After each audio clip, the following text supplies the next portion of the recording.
Hi, I'm Rebecca in the Keys with Florida Keys Television TV 88, and it has been 1 year since Hurricane Irma hit the Florida Keys with sustained winds of 130 miles per hour.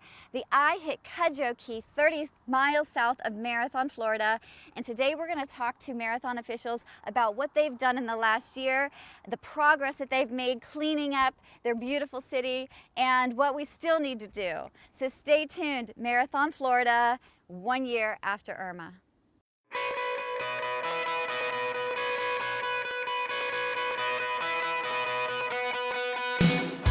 Today I am here with Dan Saus, the Utilities Director in Marathon, and he's going to talk about the infrastructure here, post-recovery efforts, that kind of thing.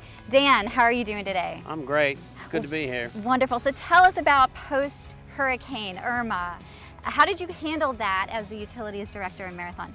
Well, it was quite a challenge. Obviously, the whole system went down. In order to minimize the damage that we had to the system, we actually shut the system down right prior to the storm. So you shut the entire wastewater system down? Just the collection system, not the plants. Okay, right? How did that go? It went very well. The system has some capacity after it's actually shut off, so it didn't really affect anybody. Nobody even noticed it. Okay. And then after the storm, obviously we have to go back and we have to bring everything back up online. Right. Because most of the infrastructure is underground and all of the energy for the system is produced at the vacuum stations, which have generators, that part of it was good. One of the big issues that we had and we're still suffering through are each person has an air intake. We call it a candy cane. Okay. Their house, at their house, in front of their house, right there, yeah. Right. And when the vacuum pit fires, it pulls air into the system, and that's the energy for the system. Okay. Well, unfortunately, during cleanup efforts, a lot of people piled debris around them, and we had many of them, hundreds of them, damaged after the storm. Oh wow! From the hurricane debris From around the hurricane debris cleanup. Right. Wow. Right. Okay. So some of them are located in the right-of-way, and some of the contractors, hit them with equipment. Right. Other people didn't know they were there because they were covered in debris. So one of the real important things in order to keep the system recoverable is to protect those in the next storm. So what are we going to do in the next storm to protect those?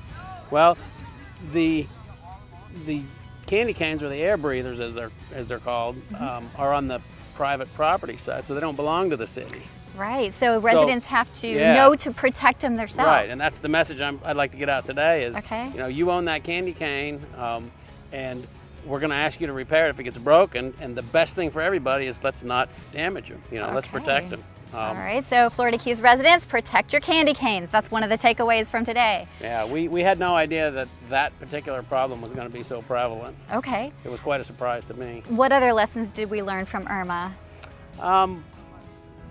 We had a lot more water flooding than we expected at some of the plants, and we're going to do some hardening. We're going to raise some things, chemical feed systems, and so forth that got flooded, and basically just cover everything.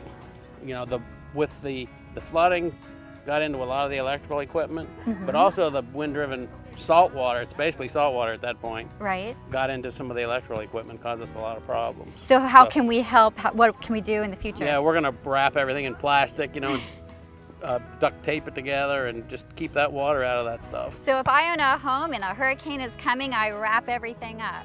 Well, if you have electrical panels outside, yeah, absolutely. Right. Cover them up. Don't let that salt water get in there because it's going to cause you problems. Okay. What else are you working on as Utility Director? We've got some applications in right now to do some mitigation projects. Okay. What I just mentioned, which was raising up the chemical feed systems, hardening some of the tankage. We even have a project in to build a flood wall around the lowest lying plant to keep the water out should this ever happen again. Okay, wonderful. And if those get approved, that would be a big help in the future. All right, great. Anything else you want to add? Just, I would like to tell everybody, don't take your clean out cap